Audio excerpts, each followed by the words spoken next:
በስመ አብ ወወልድ ወመንፈስ ቅዱስ አሐዱ አምላክ ይትባረክ እግዚአብሔር አምላከ አበዊነ ስቡህኒ ውእቱ ወልዑልኒ ውእቱ ለዓለም። የተወደዳችሁና የተከበራችሁ የእግዚአብሔር ቤተሰቦች አባቶችና እናቶች፣ ወንድሞችና እህቶች እንዲሁም ሕፃናት ሁላችሁም የእመቤታችን ወዳጆች በእግዚአብሔር ስም እንደምን አደራችሁ? ለዚህች ሰዓትና ዕለት ያደረሰን ልዑለ ባሕሪ ቅዱሰ ባሕሪ ንጹሐ ባሕሪ ሕያወ ባሕሪ እግዚአብሔር አምላካችን ዛሬም ዘወትርም ስሙ የተመሰገነ ይሁን። እንኳን ለኅዳር 21 ቀን የጽዮን በዓል በሰላም በጤና አደረሰን አደረሳችሁ። ኅዳር 21 ቀን የምናከብረው የቤተ ክርስቲያናችን በዓል ታቦተ ጽዮን ከተማረከችበት አገር ወደ እስራኤል አገር የተመለሰችበትን የምናስብበት ዕለት ነው። ጽዮን ነው የታቦቱ ስም። ጽዮን ማለት ደግሞ መጠጊያ ማለት ነው። ጸወነ ሕዙናን ያዘኑ ሰዎች የሚጽናኑባት የሚረጋጉባት ማለት ነው። ጽዮን ማለት ለሐዘነተኞቹ ሁሉ ተስፋ ለቆረጡት ተስፋ፣ ለወደቁት መነሻ፣ ላጡት ማግኛ ማለት ነውና ስለዚህ ታቦቱ የሚጠራው ጽዮን ተብሎ ታቦተ ጽዮን የጽዮን ታቦት ተብሎ ይነገራልና ታቦተ ጽዮን ምሳሌነቷም ለእመቤታችን ለቅድስት ድንግል ማርያም ነው። እንግዲህ በዚህ መሰረት በዕለቱ የሚሰበከው ምስባክ እስመ ሐረያ እግዚአብሔር ለጽዮን ወአብደራ ከመ ትኩኖ ማኅደሮ ዛቲ ኢቲ ምዕራፌ ለዓለም ዘየአሐድር እስመ ሐረይክዋ የሚል መዝሙረ ዳዊት 131 ቁጥር 13 ላይ ያለው ሲሆን የዕለቱ ወንጌል ደግሞ የማቴዎስ ወንጌል ምዕራፍ 21 ከቁጥር 42 እስከ ፍጻሜ ያለው ነው። እንግዲህ ወደ ሙሉ ታሪኩ ስንመለስ መጽሐፈ ሳሙኤል ቀዳማዊ ምዕራፍ 6 ላይ ምዕራፍ 6 ቁጥር 3 ላይ ስታነቡት ወይቤልዎሙ ፈንውዋ ለታቦተ ሕጉ ለእግዚአብሔር አምላከ እስራኤል ወይትፈንውዋ ዕራቃ አላ ሀብዋ ሞጻ በእንተ ዘአይመምክምዋ ወውእተ ጊዜ ይሳለክሙ ወይሰሪ ለክሙ ኃጢአተክሙ። መጽሐፈ ሳሙኤል አንደኛው ላይ ነው። ምዕራፍ 6 ቁጥር 3 ላይ ምንድን ነው የሚለው? እንግዲህ ታቦተ ጽዮን ተማርካ በባቢሎን ኢሎፍላውያን አይዛባውያን ታቦተ ጽዮንን ማርከዋት በነበረበት ጊዜ ነው ይሄ ቃል የተነገረው። ወይንም ደግሞ ይሄን ቃል ኢሎፍላውያን፣ አዛጦን፣ ጌጥ፣ ጋዛ የሚባሉ እነዚህ ኢሎፍሊ እነዚህ 5 ሀገሮች ጣዖት ነበር የሚያመልኩት። ጣዖት አምላኪዎችና እግዚአብሔርን የሚያመልኩ የተጣሉበት ወቅት ነበረ። ጦርነት ተከፈተ። በጦርነቱም እግዚአብሔርን የሚያመልኩ እስራኤል ተማረኩ፣ አሕዛብ ግን ማረኳቸው። ጣዖት አምላኪዎቹ ማርከዋቸው። በዛም ጊዜ ታቦተ ጽዮንም አብራ ተማርካ ነበረ። ጽላቱም ተማርኮ ባቢሎን ሂዶ 7 ወር ነው በዚያ የቆየው። እንግዲህ ታቦተ እግዚአብሔር ታቦት ማለት የእግዚአብሔር ማደሪያ የእግዚአብሔር ስም የተጻፈበት ጽላት ማለት በውስጡ የሚኖር ሲሆን ይህን ታቦት በዚያ ይዘው ሲኖሩ ከጣዖት ጋር አመሳስለው ጣዖትን አስበልጠው ታቦትን ዝቅ አድርገው የእግዚአብሔር ስም የተጻፈበትን አቃለው ይመለከቱ ነበርና በዚህ ምክንያት ሀገሩን እግዚአብሔር ተቆጣው። ታቦት ካልተከበረ እግዚአብሔር ይቆጣልና የእግዚአብሔር ማደሪያ ነውና የእግዚአብሔርን ማደሪያ ማክበር ስለተሳናቸው ሰዎቹ በዚያ ምክንያት እግዚአብሔር ተቆጥቷቸው አገሩ በሙሉ በእባጭ ተመታ። ምክንያቱም ዳጎን የሚባለው ጣዖት ቤት አስገብተው ታቦቱን ከስር አድርገው ጣዖቱን ከላይ አድርገው ይሄዱ ነበርና ነገር ግን ታቦተ ጽዮን ገባሪተ ኃይል ተአምር የምታደርግናትና ስመ እግዚአብሔር ያለበት ታቦት ነውና ጣዖቱን እየፈነገለው ይጥለው ነበረ። ታቦቱ ጽዮን የተባለው በጽዮን ስም የተሰየመው እግዚአብሔር ስም የተጻፈበት ታቦት ዳጎን የሚባለውን ጣዖት ድል ያደርገው ነበረ። መኑ ደመሮ መኑ ዘይደምር ታቦተ እግዚአብሔር ውስተ ቤተ ጣዖት። ቅዱስ ጳውሎስ በሁለተኛ ቆሮንቶስ ምዕራፍ 6 ቁጥር 16 ላይ የእግዚአብሔርን ታቦት ማን ከጣዖት ጋር ያስተባብረዋል አንድ ያደርገዋል ነው። ጨለማ ከብርሃን ጋር ኅብረት እንደሌለው፣ ኃጢአት ከጽድቅ ጋር ኅብረት እንደሌለው፣ አማኞች ከማያምኑት ጋር ኅብረት እንደሌላቸው፣ የእግዚአብሔር ታቦትም ከጣዖት ጋር ኅብረት የለውም።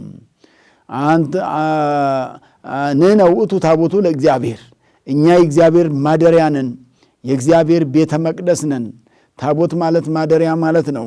በታቦቱ ላይ እግዚአብሔር እንደሚያድር በእኛም ላይ እኛ ታቦትነታችን ጠብቀን ንጽሕናችን ቅድስናችን ጠብቀን የኖርን እንደሆነ የታቦቱ ማደሪያ ነን ብሎ ቅዱስ ጳውሎስ እንደተናገረው እነዚህ ሰዎች ጣዖቱን ከላይ አድርገው ስለነበረ ኃይለ እግዚአብሔር ያለበት የእግዚአብሔርን ኃይል ምንም ነገር ሊጫነው ስለማይችል የእግዚአብሔር ኃይል ከሁሉ በላይ ነውና ኃይለ እግዚአብሔር ያለባት ታቦቷ ጣዖቱን ስትገለብጥባቸው ጣዖቱ ሲወድቅ ያ ሰው ሰራሽ እጁ ሲቆራረጥ እግሩ ሲቆራረጥ አይኑ ሲፈርጥ ምክንያቱም ጣዖት ማለት ከድንጋይ የተሰራ ከእንጨት የተሰራ ነውና ድንጋይ እየጠረቡ እንጨት እያለዘቡ ድንጋይ እያለዘቡ እንጨት እየጠረቡ የሚሰሩት ምስል ነውና አምሳያ ነውና በሰው አምሳል ሰርተው ጆሮ አበጁለት የማይሰማ ጆሮ ነው። አይን ሰሩለት የማያይ አይን ነው የጣዖቱ ማለት ነው። አንደበት አፍ ሰሩለት የማይናገር አፍ ነው። አፍ ቦሙ ወይነቡ አይን ቦሙ ወይሬዩ እዝን ቦሙ ወይሰምዑ ተብሎ የተነገረላቸው እንደ ጣዖቱ ያሉ እሱን የሚሰሩ እንደሱ ናቸው እነሱም ብሎ ዳዊት እንደተናገረ ሁሉ እንግዲህ የማይናገርን ነገር ይናገራል ብሎ ማመን ጣዖት ማምለክ ነው። የማይሰማን ነገር ይሰማኛል ብሎ ወደሱ ጸሎት ማቅረብና ልመና ማቅረብ ለጣዖት ለዛፍ ለድንጋይ ለእንጨት እንዲህ አምልኮት ለእንደዚህ አይነት ሁሉ አምልኮት ማቅረብ እግዚአብሔር ያልሆነውን እግዚአብሔር ነው ብሎ መናገር አምላክ ያልሆነውን አምላክ ብሎ ማሰብ ጣዖት ማለት እግዚአብሔርን ማጣት አጣአወ ጣዖት ሰራ እግዚአብሔርን አጣ ማለት ነውና ስለዚህ ቅዱስ ጳውሎስ ኅብረት የላቸውም። ታቦትና ጣዖት አይመሳሰሉም። ታቦት የእግዚአብሔር ማደሪያ ነው። ታቦት የእግዚአብሔር ማደሪያ ጣዖት ደግሞ የሰይጣን ማደሪያ ነው። ከሰይጣንና ከእግዚአብሔር ደግሞ አይወዳደሩም። ሰይጣን ፍጡር ነው። ከተፈጠረ በኋላ አመስግን ቢሉት የማያመሰግን ሆነ።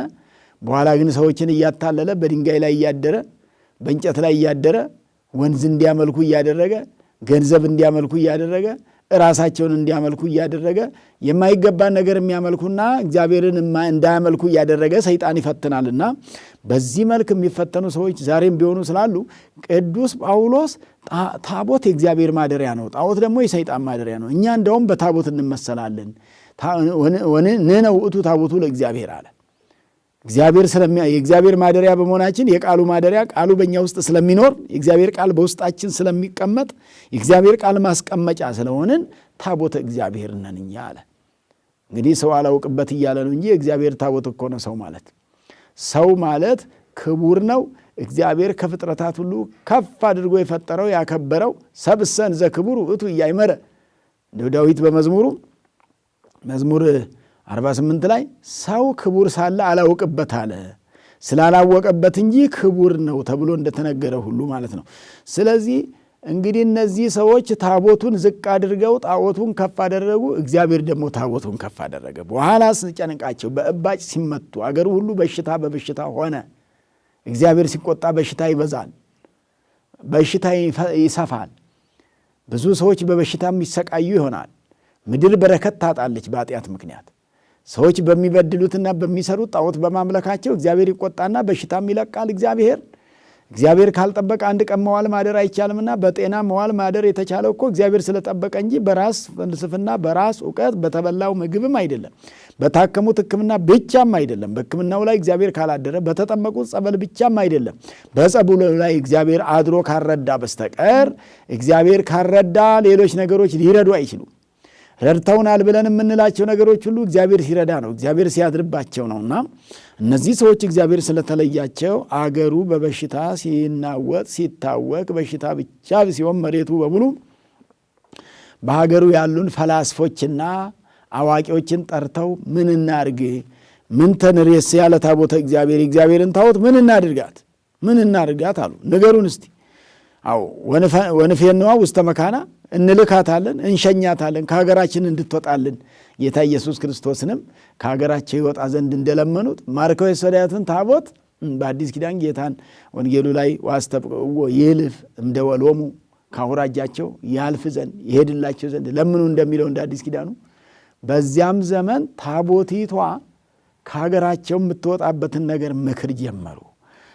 አዋቂዎችም እንዲህ አሏቸው፣ ወይቤልዎሙ ፈንውዋ ለታቦተ ሕጉ ለእግዚአብሔር። አምላከ እስራኤል የእስራኤል አምላክ እስራኤልን ባሕረ ኤርትራን ከፍሎ ያሻገራቸው፣ በበረሃ መና የመገባቸው፣ ውሃ ከጭንጫ ላይ ያፈለቀላቸው፣ በሰባት ደመናት የጠበቃቸው፣ ከፊት የመራቸው፣ ከኋላ የተከተላቸው፣ ከቀኝና ከግራ ይጋረዳቸው፣ ከላይ ሐሩረ ፀሐዩን የከለከለላቸው፣ ከምድር እንቅፋትና እሾህ የከለከለላቸው እሱ፣ ወደፊት ደግሞ በአንዱ ደመና መንገዱን ያስተካከለላቸው እሱን አምላከ እስራኤል የአምላከ እስራኤል ታቦተ ሕጉ ለእግዚአብሔር የእግዚአብሔር ሕግ የተጻፈበት ታቦት ማለት ነው። 10ቱ ትእዛዛተ ኦሪት የተጻፉበት። እንግዲህ ታቦተ ሕጉ ለእግዚአብሔር ሕገ እግዚአብሔር የምንለው በኦሪቱ 10ሩ ሕገጋተ እግዚአብሔር እስራኤል እንዲጠብቁት የታዘዘ ሕግ። እንግዲህ ለምሳሌ ኢታምልክ ባዕደ አምላከ ዘእንበሌየ ከእኔ በስተቀር ሌላ አምላክ አታምልክ የሚል በኦሪት ዘፍጥረት ኦሪት ዘጸአት ምዕራፍ 20 ላይ ቁጥር 1 ላይ ከእኔ በስተቀር ሌላ አምላክ አይኑርህ፣ ለምስሎችም አትስገድ፣ ለእንጨቶች አትስገድ። ታቦትና እንጨት ግን የተለያየ ነው። ታቦት ከእንጨት የተሰራ የከበረ የእግዚአብሔር ማደሪያ ነው። ከእንጨት የተሰራ ሙሴ ታዞ ቀርከመ ቀዳሚ ተብሎ የመጀመሪያው እንኳ ቢሰበርበት ሌላ እንዲሰራ ተደርጎ ሌላ እንዲያዘጋጅ አድርጎት እግዚአብሔር ያዘዘው ነው። ስለዚህ ታቦተ እግዚአብሔር ምንድን ያለው? ታቦተ ሕጉ ለእግዚአብሔር ሌላ አምላክ አታምልክ፣ አትስረቅ፣ አታመንዝር፣ የሰንበትን ቀን አክብር፣ አባት እናትን አክብር ተብሎ የተጻፈው ይሄ 10ሩ ሕገጋት የተጻፉት በታቦቱ ላይ ነውና ታቦተ ሕጉ ለእግዚአብሔር ይላል። የእግዚአብሔር ሕግ የተጻፈበት ማለት ነው። ታቦት ማለት ወገኖቼ የእግዚአብሔር ሕግ የተጻፈበት የእግዚአብሔር ሕግ የሚታይበት እግዚአብሔር የሚገለጥበት እግዚአብሔር ሥራ የሚሰራበት የነበረ ነው። በብሉይ ኪዳንም አሁንም ቢሆን በታቦቱ ላይ አድሮ እግዚአብሔር ሥራ ይሰራል። መስዋዕቱ ይፈተትበታል፣ ሥጋ ወደሙ ይለወጥበታል፣ ቅዳሴ ለእግዚአብሔር ምስጋና ለእግዚአብሔር ይቀርብበታል። ታቦት ወጥቶ ምእመናን ይባረኩበታል፣ ምእመናን ሕይወት ያገኙበታል፣ ምእመናን ሰላም ያገኙበታል፣ ምእመናን ጾማቸው ያርግበታል፣ ጸሎታቸው ያርግበታል። በታቦቱ ላይ ታቦቱ ምዕራገ ጸሎት ነው። ጸሎት ማሳረጊያ ነው። ምስጋና ወደ እግዚአብሔር ማቅረቢያ ነው። ይሄ ነው እግዚአብሔር ማደሪያ ነው እንጂ ራሱን ችሎ ሌላ ማለት አይደለም። ስለዚህ እነዚህ ሰዎች እንግዲህ የእግዚአብሔር ሕግ የተጻፈባትን ታቦት ሸኟት ተባሉ። ሲጨንቃቸው ማለት አማካሪዎቹ ያውም ክፉዎቹ ናቸው የመከሯቸው። እነዚህ የጥንቆላና የክፋት የፍልስፍና ሰዎች ነን የሚሉ ላኳት ታቦቷን። ነገር ግን ስትልኳት አለ ወኢትሃብዋ ዕራቃ ወኢትፈንውዋ ዕራቃ ራቁቷን አትሸኟት፣ ባዷን አትሸኟት። አላህ ብዋ ሞጻ በእንተ ዘአይመምክምዋ ስላጎሳቆላችኋት፣ ወደ ጣዖት ቤት ስላስገባችኋት፣ በጣዖት ቤት እንድትንከራተት ስላገረጋችኋት፣ ጣዖቱ ጋራ እንድትዋደቅ ስላደረጋችኋት ካሳ ስጧት ተባለ። ለታቦቲቱ ካሳ እንዲሰጡ አማካሪዎቹ መከሯቸው። እንዲህ ያደረጋችሁ እንደሆነ አለ ወውእተ ጊዜ ይሳሃለክሙ እግዚአብሔር ወይሬሲ ለክሙ ኃጢአተክሙ እንዲህ ያደረጋችሁ እንደሆነ እግዚአብሔር ይቅር ይላችኋል አለ። እግዚአብሔር እኛንም ይቅር ይበለን። ባለማወቅ ታቦቱን የበደልን፣ ታቦቱን የተጋፋን፣ የማይገባ ሥራ በታቦቱ ላይ ይሰራን፣ ታቦቱን በአግባቡ ማክበር የተሳነን ብዙዎች ታቦትን ማክበር አለማወቅ የሚመስላቸው ታቦትን ማክበር እግዚአብሔር ማደሪያ ነው ብሎ ማክበር ምንም በደል የለውም። የሚከበረው እግዚአብሔር ነው በታቦቱ ላይ፣ የሚገለጠው እግዚአብሔር ነው በታቦቱ ላይ፣ የሚታየው እግዚአብሔር ነው በታቦቱ ላይ። እንዲህ ማክበር የሚሳናቸው ዛሬም አይታጡምና እነዛ ሰዎች ታቦትን ስላከበሩ እግዚአብሔር መቅሰፍቱን ስላወረደባቸው መካሪዎቹ ይህን ጥሩ ነገር መከሯቸውና ሀብዋ ሞጻ ካሳ ስጧት አሏቸው። ካሳ ስጧት ሲሏቸው ከዚህ በኋላ እነሱም ምን እናድርግላት፣ ምን እንስራላት ብለው ሲለምኑ 2 ጊደሮች አድርጋችሁ በሷ አክብራችሁ ወደ ሀገሯ ላኳት ተባለ። 2 ጊደሮች ናቸው። ለዚህ ነው ደራሲው እጎላት እምጎሊሆን ከመኪያኪ አፍቀራ አፍቀርኩኪ አፍቅርኒ እምይእዜ ለግሙራ ተብሎ እዚያ መልክአ ማርያም ላይ የተነገረው ለዚህ ነው። እጎላት እምጎሊሆን ከሚያጠቡበት የሚያጠቡትን ትተው ወጥተው ሊያጠቡ የሚገባቸውን ማጥባት ትተው መውለድ ትተው መኖር ትተው ለታቦተ ጽዮን የኖሩ ጊደሮች ነበሩ፣ ኮርማዎች ያልወጡባቸው እነሱ ናቸው ይዘው የሄዱት ታቦቷን። ስለዚህ ታቦቷ ድል አድርጋ ወደ አገሯ ወደ እስራኤል ወደ ቤተ እግዚአብሔር የተመለሰችበት ዕለት ስለሆነ ለዚህ ቀን ያደረሰን እግዚአብሔር የተመሰገነ ይሁን። ታቦተ ጽዮን ወደ ሀገራችን ወደ ኢትዮጵያም የገባችበት ነው። ወደ ሀገራችን ወደ ኢትዮጵያ መግባቷንም የምናስብበትና የምናከብርበት ነው። ታቦቷ ምሳሌነቷ ጽዮን ማለት የእመቤታችን ምሳሌ ነውና በዚህ በመዝሙረ ዳዊት ቅድም የጠቀስኳቸው የዕለቱ ምስባክ ላይ መዝሙር 131 ቁጥር 13 ላይ እስመ ሐረያ እግዚአብሔር ለጽዮን እግዚአብሔር ጽዮንን መርጧታልና ወአብደራ ከመ ትኩኖ ማይደሮ ማደሪያው እናቱ ትሆነው ዘንድ ጽዮን ማርያምን እግዚአብሔር መረጣት ማደሪያው ትሆን ዘንድ 9 ወር ከ5 ቀን በማይጸኗ ይኖር ዘንድ ከስጋዋ ስጋን ከነፍሷ ነፍስን ነስቶ በማይጸኗ 9 ወር ከ5 ቀን ይኖር ዘንድ ከዛም በኋላ ዛቲ ኢቲ ምራፌ ለዓለም ለዘላለሙ ማረፊያ አይናት አለ።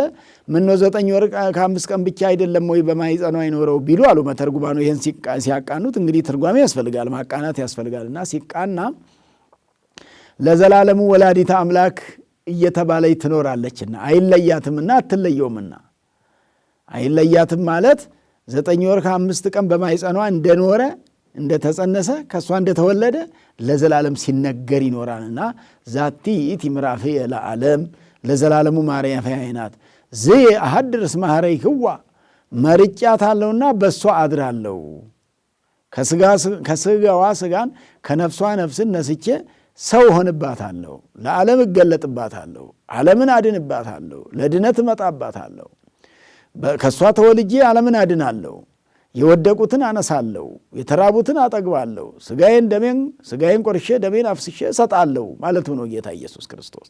እንዲህ ነው ዳዊት ምሳሌውን አስቀድሞ መዝሙሩን የዘመረው አስቀድሞ የተናገረው ወደፊት ከሷ ተወልዶ ዓለምን እንደሚያድን ተገልጦለት ነውና፣ ስለዚህ ጽዮን እመቤታችን ናትና እመቤታችን መጠጊያችን ናት። ጸወን ናት። ጸወን ማለት መጠጊያ ማለት ነውና መጠጊያ ያጣ ሰው ሁሉ ሰአሊ ለነ ቅድስት ብሎ እሷን ነው የሚጠጋው። መማፀኛ ያጣ ሁሉ ሰአሊ ለነ ቅድስት ብሎ እሷን ነው የሚማጸነው። ጸሎተ ማርያም ጸልዮ ሰላም ለኪ ብሎ ስሟን ጠርቶ ለቅዱስ ኤፍሬም ለአባ ሕርያቆስ ለአባ ጊዮርጊስ እንደተለመንሽ ተለመኘኝ ብሎ የለመነ ሁሉ ቅዱስ ኤፍሬም ያገኘውን በረከት ያገኛል። አባ ጊዮርጊስ ያገኘውን፣ ቅዱስ ያሬድ ያገኘውን፣ አባ ሕርያቆስ ያገኘውን በረከት ትሰጣለች እመቤታችን። እንግዲህ ቡርክት ማለት መርገመ ሥጋ መርገመ ነፍስ የሌለባት ናት። በረከተ ሥጋ በረከተ ነፍስን እያማለደች የምታሰጥ ናት። በረከተ ሥጋ በረከተ ነፍስን ሀገራችን ኢትዮጵያ የተባረከችው በእመቤታችን ስለሆነ በረከተ ማርያምን የእመቤታችንን በረከት እግዚአብሔር ከሁላችንም አይለይብን። እንግዲህ እስራኤል በባቢሎንም እንደኖሩ ይነገራል። በዚህ ቀን መዝሙረ ዳዊት ምንድን ነው የሚለው? መዝሙር 136 ቁጥር 1 ላይ ውስተ አፍላገ ባቢሎን ህዬ ነበርነ ወበከይነ በባቢሎን ወንዞች ውስጥ በዚያ ተቀምጠን አለቀስን አለ ዳዊት። ስለ ትሩፋን የተናገረው ትሩፋነ ባቢሎን በባቢሎን የተረፉ የተማረኩ በዚህ በባቢሎን 7 ዘመን እየተረገጡ እየተቀጠቀጡ የኖሩ ግዞት የበዛባቸው ህዬ ነበርነ ወበከይነ አለ። በዚያ ተቀምጠን አለቀስን። ሶበ ተዘከርናሃ ለጽዮን እምነ እናታችን ጽዮንን ባሰብን ጊዜ ሶበ ተዘከርናሃ ለጽዮን እምነ ሶበ ተዘከርናሃ ለጽዮን ጽዮንን ባሰብናት ጊዜ እምነ ይላል በነግሱ ጽዮንን ባሰብናት ጊዜ እሷን ባሰብን ጊዜ ውስተ ኮያቲሃ ሰቀልነ እንዚራቲነ በአሃያ የሚባል ዛፍ አለና እዛ ዛፍ ላይ የምስጋና ዕቃዎቻችንን በገናችንን ሰቀልን አለ ዳዊት። ይህን የተናገረው ባቢሎን ወርደው እስራኤል ወደ ባቢሎን በምርኮ ወደ ባቢሎን ሄደው በባቢሎን በግዞት በመከራ በስቃይ በጭንቀት 7 ዘመን እንደሚኖሩ ተገልጾለት ነው። በትንቢተ ኤርምያስ ምዕራፍ 25 ቁጥር 25 ላይ ወሃሊቆ 70 ዓም እትቤቀሎ ለንጉሠ ባቢሎን ወለኩሉ ሕዝባ 70 ዘመን ድረስ እስራኤል በባቢሎን ይሰቃያሉ የሚል ትንቢት እግዚአብሔር በኤርምያስ ላይ አድሮ አስነግሮ ስለነበረ እግዚአብሔር የተናገረው ነገር ደግሞ የማይቀር ስለሆነ በዚያ ምክንያት 70 ዘመን በስጋቸው በባቢሎን መሰቃየታቸው ባቢሎን የሲኦል ምሳሌ በስጋቸው በባቢሎን እንደተሰቃዩ በነፍሳቸው ደግሞ በሲኦል ይሰቃያሉና ያንን የሚያመለክት ነው። ኢየሩሳሌምን ትተዋት እንደሄዱ እስራኤል በስጋቸው ኢየሩሳሌምን ትተው ሄዱ፣ በነፍሳቸው ገነትን ትተው ሄዱ። አዳምና ሔዋን ገነትን ትተው ሄደው በሲኦል 5500 ዘመን ኖሩ። ቀደም ሲል በገነት ግን 7 ዓመት 3 ወር ከ17 ቀን ብቻ ነበር የኖሩት። ይህን ያክል ጊዜ ብቻ ኖረው ነበር የሄዱት። ስለዚህ ያቺ ኢየሩሳሌም እንደናፈቀቻቸው በባቢሎን 70 ዘመን ኖሩ ሰዎቹ። እነዚህ እስራኤል ዘሥጋ እስራኤል ዘነፍስ የአዳም ልጆች ደግሞ በኋላ እስራኤል ዘነፍስ እስከሚሆኑ ድረስ በባቢሎን በሲኦል 5500 ዘመን የገነትን ነገር እያስታወሱ ምስጋናችንን ትተን ልጅነታችንን ትተን እያሉ ሥላሴ የሰጧቸውን ልጅነት ትተው ስለወጡ አዳምና ሔዋን ሌላውንም ሰው ያን ልጅነት ያስጣሉ። በእነሱ ጥንተ አብሶ በደል ምክንያት ሌላውም ሰው በደለኛ ሆኖ ተፈርጆ ወደ ሲኦል እንደገባ ይህንን የሚያስረዳ ነው። ምስባኩም ይህም መሰበክ ይችላል። ውስተ አፍላገ ባቢሎን ህዬ ነበርነ ወበካይነ ሶበ ተዘከርንሃ ለጽዮን ውስተ ኮያቲሃ ሰቀልነ እንዚራቲነ ብሎ መዘመር ይችላልና እዚያ ታዲያ በባቢሎን በስቃይ ሲኖሩ እስራኤል ባቢሎናውያኑ ይደበድቧቸው ነበር። እስቲ ከምታውቁት መዝሙር ዘምሩልን ይሏቸው ነበር። መዝሙሩን ወደው ሳይሆን እንደ መዝናኛ እንደ መጫወቻ እፎነ ሀሊ ማይሌተ እግዚአብሔር ወእለሂ ወስዱነ ይቤሉን ይህልዩ ለነ እማህሊሃ ለጽዮን የወሰዱን የማረኩን እስቲ ዘምሩ ይሉን ነበር። ዘምሩ አመስግኑ ይሉን ነበር። እፎነ ሀሊ ማይሌተ እግዚአብሔር በምድር ነኪር አምልኮተ እግዚአብሔር በማይፈጸምባት በባቢሎን እንዴት ብለን እግዚአብሔርን እናመሰግናለን አሉ። አምልኮተ እግዚአብሔር በማይፈጸምበት ቦታ እግዚአብሔርን ማመስገን አይቻል። አምልኮተ እግዚአብሔር በሚፈጸምበት ቦታ ነው። ታቦተ እግዚአብሔር ባለበት ቦታ ነው።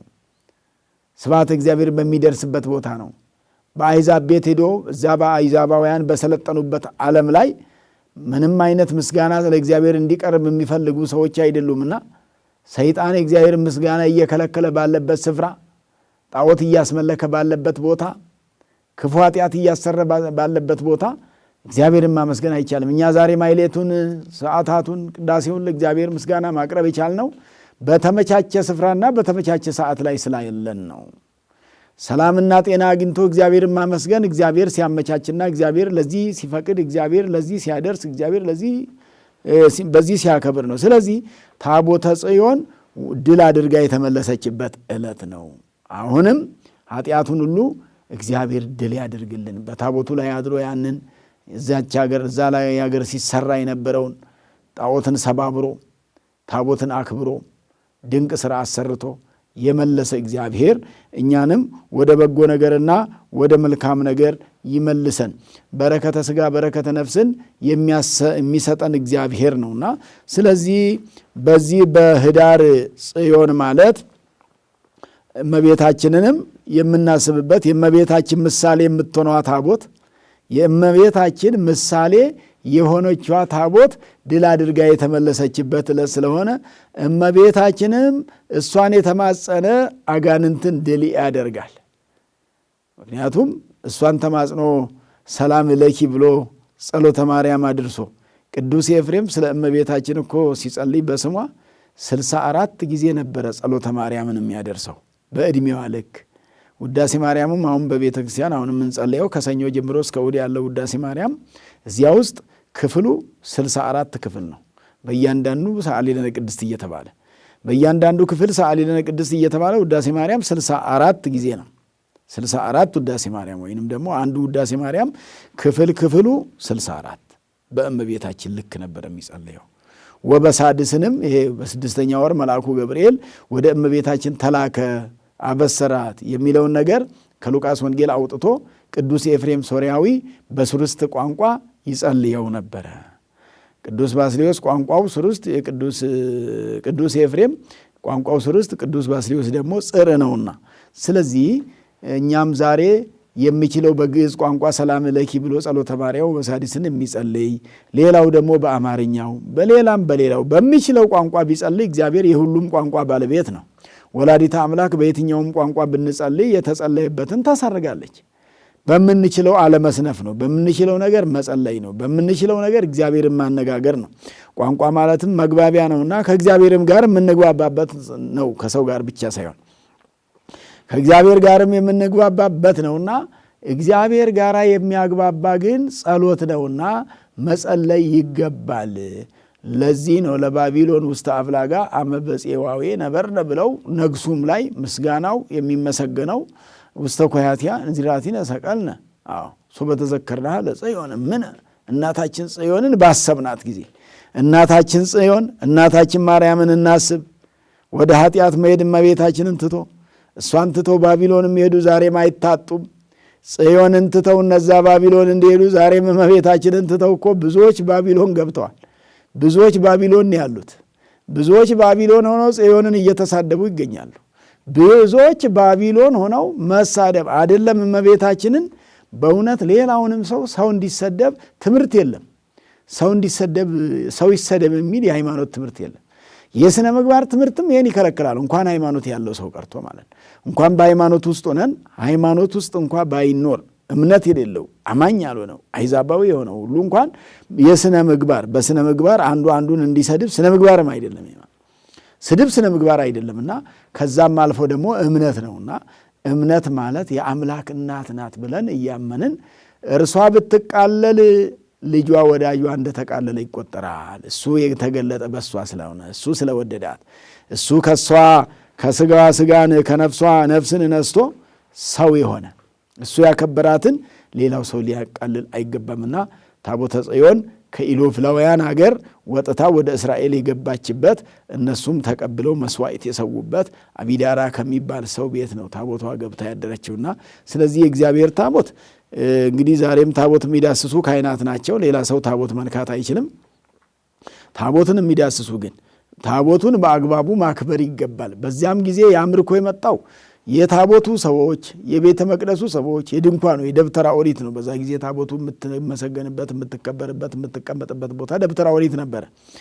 ኤልያብና ባስልኤል በሰፉት ድንኳን ውስጥ ነበረ ታቦተ ጽዮን የምትኖረው የነበረው። ኤልያብና ባስልኤል ደግሞ በኦሪት ዘጸአት ምዕራፍ 31 እና 32 ላይ ወመልኦሙ እግዚአብሔር ጥበበ ለኤልያብ ወለባስልኤል ለባስልኤል ወለኤልያብ ባስልኤልና ኤልያብን እግዚአብሔር ጥበብን ሞላባቸው ይላል። ጥበበኞች ያደረጋቸው፣ አስተዋዮች ያደረጋቸው፣ አስተውለውም ድንኳን እንደ መቅደስ አድርገው እንዲሰፉ እንዲያዘጋጁ ያደረጋቸው። አያችሁ ቤተ መቅደስ የሚሰሩ እኮ ባስልኤልና ኤልያብ ናቸው። ዛሬም የእግዚአብሔርን ቤተሰብ ቤተ መቅደስ በሙያቸው የሚሰሩ፣ በገንዘባቸው የሚሰሩ፣ በትሩፋታቸው የሚሰሩ፣ በጸሎታቸው የሚሰሩ፣ በቀና አመለካከታቸው የሚሰሩ የእግዚአብሔርን ቤት የሚሰሩ ዛሬም ባስልኤልና ኤልያብ ናቸው። ባስልኤልና ኤልያብ ጥበበኞች። እግዚአብሔር እነዚህን ጥራልኝ፣ ጥበብ ሞልቼባቸዋለሁ፣ ድንኳኑን ያዘጋጁልኝ ብያለሁ አለ እግዚአብሔር ለሙሴ። ከዛም እነሱም ድንኳን አዘጋጅተው እዛ ድንኳን ውስጥ ነበረ ታቦተ ጽዮን የነበረው። ታቦተ ጽዮን ጋር ሁነው መስዋዕት የሚሰዉ የኤሊ ልጆች አፍኒንና ፊንሐስ የሚባሉ ነበሩ። ታቦተ ጽዮን ጋር ነበሩ። ነገር ግን መልካሞች አልነበሩም። እግዚአብሔርን አሳዘኑ። አባታቸው ኤሊንም አስቀየሙት። እንደውም መስዋዕት በሚሰዋበት ጊዜ ለእግዚአብሔር መስዋዕቱ ሳይደርስ እነሱ ለራሳቸው ከመስዋዕቱ ከመጣው ላይ ይበሉ ነበር። ኤሊ ግን ይጢስ ስቡ ወይትካው ደሙ፣ ያው ስቡ ይጨስ ደሙ ይፍሰስ፣ እግዚአብሔር ይክበር፣ እግዚአብሔር ይመለክ፣ መስዋዕት ለእግዚአብሔር ይቅረብ፣ እናንተ አስቀድማችሁ አትብሉ ይላቸው ነበር። ወያመጽ መሆስሰ ይላል። ጉጠት እያመጣ ገና ሳይበል ብስል ጭሱ ወደ እግዚአብሔር ሲወጣ ነው እንግዲህ አረገ የሚባለውና እንደዛ ሳይሰዋ ለእግዚአብሔር መስዋዕቱ ሳይቀርብ ለራሳቸው ይበሉ ስለነበር እግዚአብሔር ተቀይሟቸው ነበረ። አባታቸው ኤሊም መክሯቸው ነበረ ልጆቹን የማይሰሙት ሆነው ነው።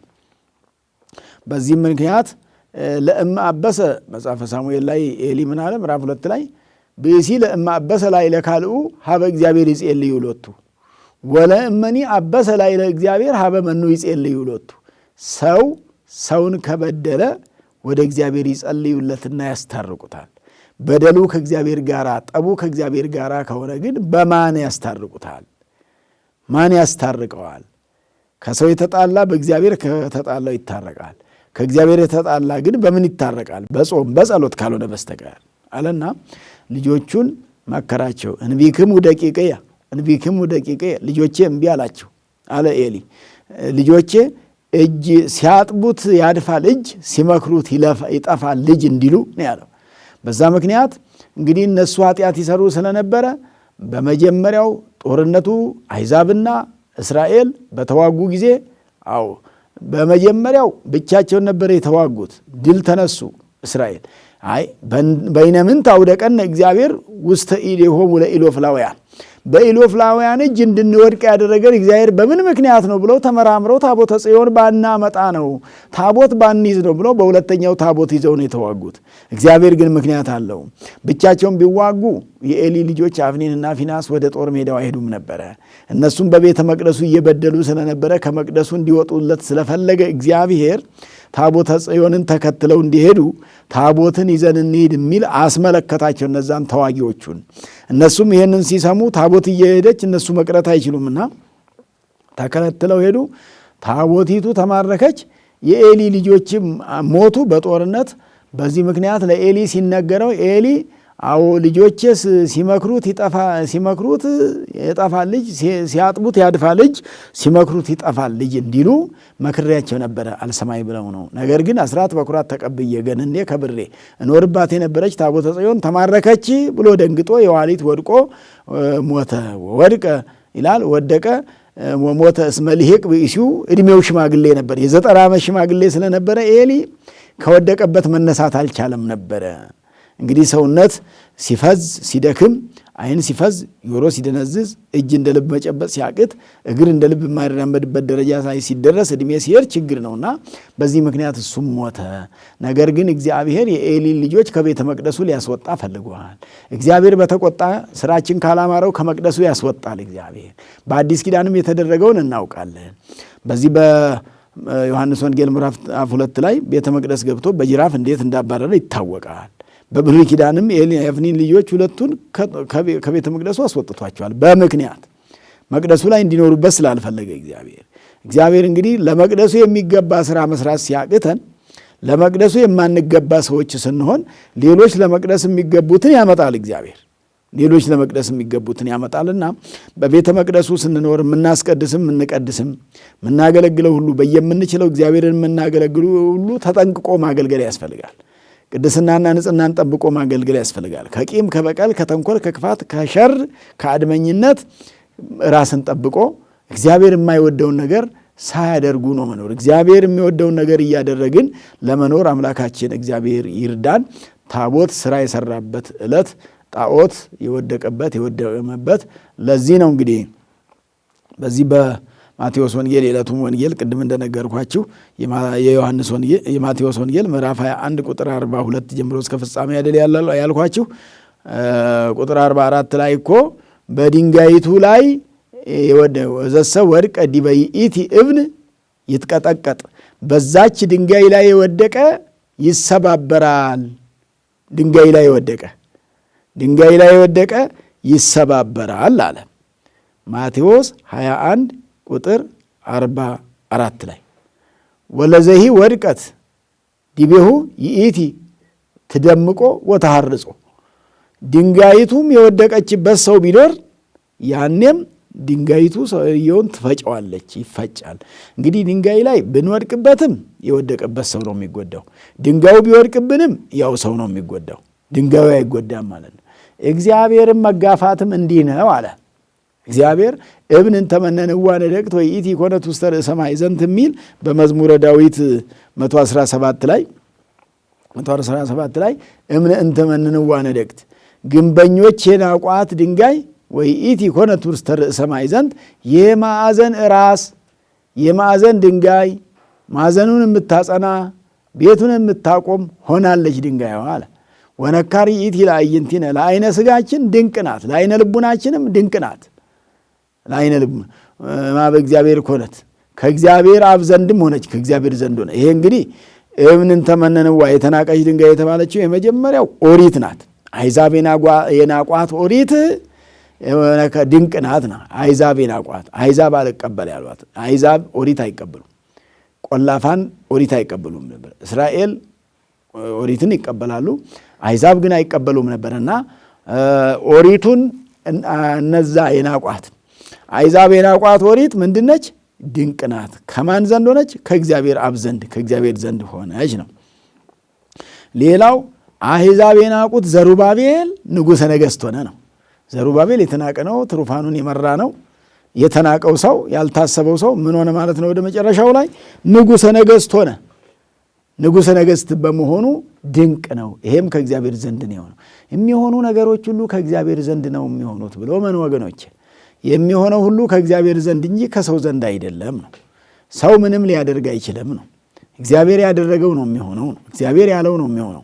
እንደገና ወይ እምንን ተመንንዋ ነደግት ሐናና ቀያፋ የናቁት ክርስቶስ ንጉሠ ነገሥት በኩረ ምእመናን ሆነ። የምእመናን መሪ ሆነ። ምእመናንን አማኞችን መርቶ ወደ መንግሥተ ሰማያት ወደ ገነት ወደ መንግሥተ ሰማያት የሚያስገባ ሆነ። ንጉሠ ነገሥት፣ የነገሥታት ንጉሥ ክርስቶስ ንጉሠ ነገሥት ነው። ክርስቶስ ሥጋ ብቻው ብሎ እንደሚያስቡት አይደለም። ሥጋ በመልበሱ ብዙዎቹ ንጉሠ ነገሥት መሆኑን የባሕርይ አምላክ መሆኑን አይረዱምና የባሕርይ አምላክ ንጉሠ ነገሥት እነ ሰሎሞን እንደተባሉት ማለት አይደለም፣ እነ ዳዊት እንደተባሉት አይደለም። እሱ ሥጋ ንጉሥ ሆነ። ሥጋ ንጉሠ ሰማያት ወምድር ሆነ። ሰማይና ምድርን የሚገዛ በምድር ያለውንም በሰማይ ያለውንም የሚገዛ ሆነ ለማለት ነው። የመጨረሻው ጸሐፍትና ፈሪሳውያን የናቋት ወንጌል መጽደቂያ ሆነች፣ መክበሪያ ሆነች። ኦሪትም አሕዛብ ንቀዋት መክበሪያና መጽደቂያ ለጊዜው መቆያ ትንቢት መናገሪያ እንደሆነች ነበርና በበለጠ ግን የመጨረሻው ትርጓሜ ይሄ እምንን ተመንንዋ ነደግት ግንበኞች የናቋት ድንጋይ የማዕዘን ራስ ትሆናለች ሲባል አልሰማችሁምን ብሎ ጌታ ኢየሱስ ክርስቶስ ተከታዮቹን አይሁድን ተፈታታኞቹን ጠየቃቸው እኮ እና ጌታ ነው ይህን ቃል የተናገረው። አታውቁም ይህንን አለ። ስለዚህ እችን ድንጋይ ምሳሌ አድርጎ ትንቢት ዳዊት እንደተናገረባት፣ ስለዚህ ጸሐፍትና ፈሪሳውያን የናቋት ወንጌል መጽደቂያችን ናት፣ መክበሪያችን ናት። ወረደ ተወለደ የሚለውን የማያምኑ የሚንቋት ወንጌል፣ በዓለም ላይ የተናቀች ወንጌል ተንቃ እኛን ታስከብራለች ነው። ተጠልታ እኛም በእግዚአብሔር ዘንድ ተወዳጆች እንድንሆን ታደርገናለች ነው። ወንጌል እንዲህ ናት። ወንጌል ሕይወት ናት። ብዙ ሰው ይንቃታል። ወንጌልን የሚንቋት አሉ፣ የሚወዷት አሉ። የሚንቋት ባለማወቅና በማወቅም ግማሾቹ በድፍረት ብዛት፣ ግማሾቹ እውነት ለእግዚአብሔር ይኖሩ እየመሰላቸው መልካም ነገር እያደረጉ የሚመስላቸውና የሚንቁ ደግሞ አሉ። ስለዚህ እኛ የተናቀ ሁሉ እንግዲህ የማዕዘን ራስ ተብሎ ክርስቶስም ራሱን በድንጋይ ነው የመሰለው። አምላክን የሚጋፋ የለም ነው። ለዛ ነው ድንጋይ አይገፋም። ድንጋይ ቢመቱትም ቢወድቁበትም ድንጋዩ ሰውየው ላይ ቢወድቅም ተጎጂው ሰው ስለሆነ እግዚአብሔርን በተጋፋን ቁጥር እግዚአብሔር አይጎዳም ወገኖቼ። እግዚአብሔር አይበደልም። እግዚአብሔርን መበደል አይቻልም። ራሳችንን ነው የምንበድለው። የምንጎዳው ራሳችንን ነው። ሰው በደል በሰራ ቁጥር ኃጢአት በሰራ ቁጥር የሚጎዳው ራሱን ነው እንጂ እግዚአብሔርን አይጎዳም። እኛንን ከእግዚአብሔር መንግሥት የምንለየው፣ እኛንን ከጽድቅ ጎዳና የምንወጣው፣ እኛንን በረከት የምናጣው፣ እኛንን ሕይወት የምናጣው፣ እኛንን መልካም ነገር የምናጣውና ስለዚህ መልካም ነገር እንዳናጣ በጎ ነገርን እያሰብን በሃይማኖታችን ጸንተን እንድንኖር ያስፈልጋል ማለት ነው። የዕለቱ ምስባክ የጠዋቱ ለቅኔ ማሕሌቱ ማለት ነው። እንግዲህ በሰንበት ቀን ነው ዘንድሮ የእመቤታችን የዳር ጽዮን በዓል የዋለው ከመዝሙር ጋር ነው አንድ ላይ። የዕለቱ መዝሙርም አምላክ ፍጹም የሚለው ነው ይታወቃል። በእሱም በራሱ አስተምሮ ይሄዳል ማለት ነው። አምላክ ፍጹም የሚለው መዝሙር ነው ያለው። እርሱን ከ20 ጀምሮ ያለ ማለት ነው። 21 እሁድ ነው የዋለው። ከ20 ነው የሚጀምረው ማለት ነው እስከ 19 ሎቱ ስብሐት ብለን በባለፈው ስለተማርን ከእሱ ጋር የሚገናኝ ነውና ስለዚህ ዕለተ ሰንበት ስለሆነ በዚህ በሰንበት ቀን በዓለ ጽዮን ውሎ የእመቤታችን በዓል ሆኖ እመቤታችን የምትከብርበት እንዲሁም እመቤታችን ደግሞ ዘካርያስ ተቋመ ወርቅን የእመቤታችን ምሳሌ የሆነችዋን መቅረዝ ያየበትም ዕለት ነው። ዘካርያስ ፋና ያየበት የእሷ መቅረዝ እየበራች ያየበት ዘካርያስ ነቢዩ ማለት ነው። ያቺ መቅረዝ ደግሞ 7ቱ መሳዊር ዘዲቢሃ 7 መብራቶች ማኅተዊሃ መብራቶቿ 7ቱ ምስጢራተ ቤተ ክርስቲያን የሚፈጸሙባት ማለት ነው። እመቤታችንን እንደዚህ ያከብራታል። ዘካርያስ ተቋመ ወርቅን ያየ ዘካርያስ ተቋመ ማኅቶት ኩለንተሃ ወርቅ ሁለመናዋ ወርቅ ነው። ሁለመናዋ ወርቅ የሆነ ተቋመ ወርቅን አየ። ተቋም የተባለች እመቤታችን ናት። እመቤታችን እንደምትወለድ ከዛም አምላክን እንደምትወልድ ነቢዩ ዘካርያስ አይቷል ማለት ነው። በትንቢተ ዘካርያስ ምዕራፍ 3:4 ላይ ያለውን የምትረዱት ነውና አምላካችን መድኃኒታችን ኢየሱስ ክርስቶስ በታቦቱ ኃይል ጣዖትና ክፉ ነገርን ሁሉ ድል ያድርግልን። መልካም ነገር ይዘን ለመኖር አምላካችን ሁላችንንም ይርዳን።